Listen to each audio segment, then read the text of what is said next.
পৃথিবীর বড় জাহাজের ক্যাপ্টেনদের জীবন কেমন কাটে?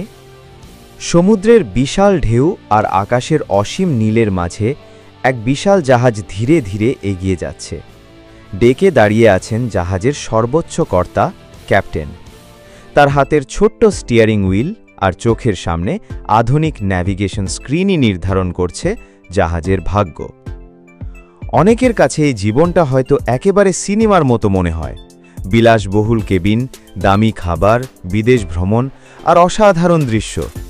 কিন্তু বাস্তবের গল্প অনেক ভিন্ন। নাম্বার 1, ক্যাপ্টেন শুধু একজন চালক নয়, এক পুরো শহরের শাসক। একটি বড় কার্গো শিপ বা ক্রুজ শিপ আসলে পানির ওপর ভাসমান একটি ছোট শহরের মতো।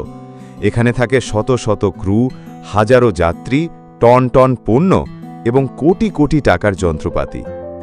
এই পুরো ব্যবস্থার চাবিকাঠি থাকে একজন মানুষের হাতে, তিনি হলেন ক্যাপ্টেন। তার কাজ শুধু স্টিয়ারিং ধরা নয়, বরং পুরো যাত্রার পরিকল্পনা, নিরাপত্তা, প্রশাসনিক কাজ এবং জরুরি সিদ্ধান্ত নেওয়া। জাহাজে কোনো সমস্যায় শেষ সিদ্ধান্ত দেওয়ার ক্ষমতা শুধুমাত্র ক্যাপ্টেনের। নাম্বার 2, একটি দিনের শুরু। ক্যাপ্টেনের দিন সাধারণত ভোরে শুরু হয়। প্রথমেই তিনি আবহাওয়ার রিপোর্ট চেক করেন, কোথাও ঝড়, টাইফুন বা খারাপ আবহাওয়া আছে কিনা। এরপর ন্যাভিগেশন অফিসে গিয়ে দিনের যাত্রাপথ পর্যালোচনা করেন। ইঞ্জিন রুম থেকে রিপোর্ট নেন, ইঞ্জিন তেল, ফুয়েল লেভেল, জেনারেটর সব ঠিক আছে কিনা। তারপর ক্রুদের ব্রিফিং হয়, কে কোন দায়িত্বে থাকবে, কোন নিরাপত্তা চেক হবে ইত্যাদি। পৃথিবীর বড় জাহাজ চালানো কোনোভাবেই সহজ নয়। আবহাওয়া, হঠাৎ ঝড় বা সুনামি হলে পুরো জাহাজের পথ পরিবর্তন করতে হতে পারে। দস্যু আক্রমণ, বিশেষ করে আফ্রিকার সোমালিয়া উপকূল, দক্ষিণ চীন সাগর বা কিছু নির্দিষ্ট এলাকায় জলদস্যুদের ঝুঁকি বেশি। তখন ক্যাপ্টেনকে নিরাপত্তা ব্যবস্থা নিতে হয়।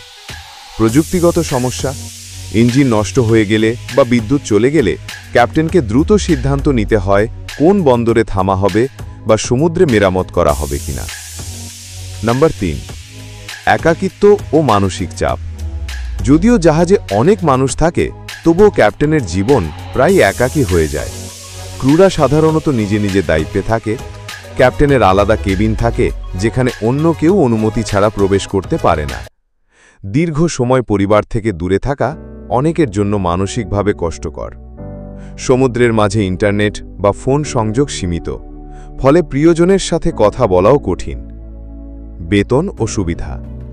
কঠোর পরিশ্রম ও দায়িত্বের কারণে বড় জাহাজের ক্যাপ্টেনদের বেতন সাধারণত অনেক বেশি হয়। একটা আন্তর্জাতিক কার্গো শিপের ক্যাপ্টেন বছরে কয়েক কোটি টাকা পর্যন্ত আয় করতে পারেন। ক্রুজ শিপের ক্যাপ্টেনরা বিলাসবহুল কেবিন, প্রাইভেট শেফ, এমনকি স্পা বা জিম সুবিধাও পেয়ে থাকেন।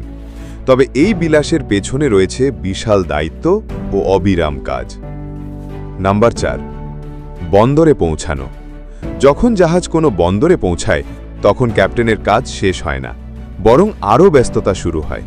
স্থানীয় কর্তৃপক্ষের সাথে কাগজপত্র যাচাই, কার্গো লোড আনলোড, নিরাপত্তা চেক সব তদারকি করতে হয়। ক্রুজ শিপ হলে যাত্রীদের ওঠা নামার তদারকিও ক্যাপ্টেনকে ব্যস্ত থাকতে হয়। যদিও এই জীবন কঠিন, তবু এর কিছু অসাধারণ দিক আছে। সূর্যোদয় ও সূর্যাস্তের অপূর্ব দৃশ্য, যা কেবল সমুদ্রেই দেখা যায়। ডলফিন, তিমি, সমুদ্র পাখি, প্রকৃতির বিস্ময়কর মুহূর্তগুলো সরাসরি চোখের সামনে দেখা। বিশ্বের নানা দেশের বন্দরে যাওয়ার সুযোগ, বিভিন্ন সংস্কৃতি ও খাবার চেখে দেখা। সমুদ্রে সব কিছুই মুহূর্তে বদলে যেতে পারে।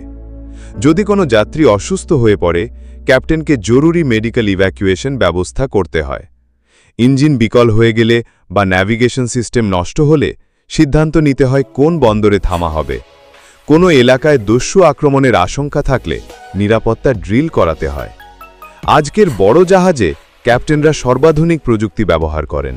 জিপিএস ও স্যাটেলাইট ন্যাভিগেশন, রাডার ও সোনার সিস্টেম, আবহাওয়া পূর্বাভাস software, engine room monitoring system.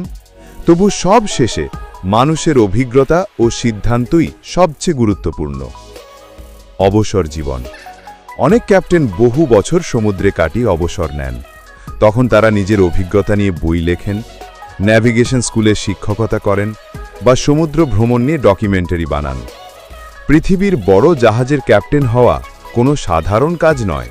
এখানে রয়েছে সম্মান, রোমান্স, দায়িত্ব এবং ত্যাগের মিশ্রণ। সমুদ্রের বিশাল ঢেউয়ের মাঝে দাঁড়িয়ে যারা হাজারো মানুষের জীবন ও কোটি কোটি টাকার জাহাজের দায়িত্ব সামলান, তারা সত্যি। আমাদের ভিডিওটি ভালো লাগলে লাইক দিন ও সাবস্ক্রাইব করতে ভুলবেন না। আসসালামু আলাইকুম।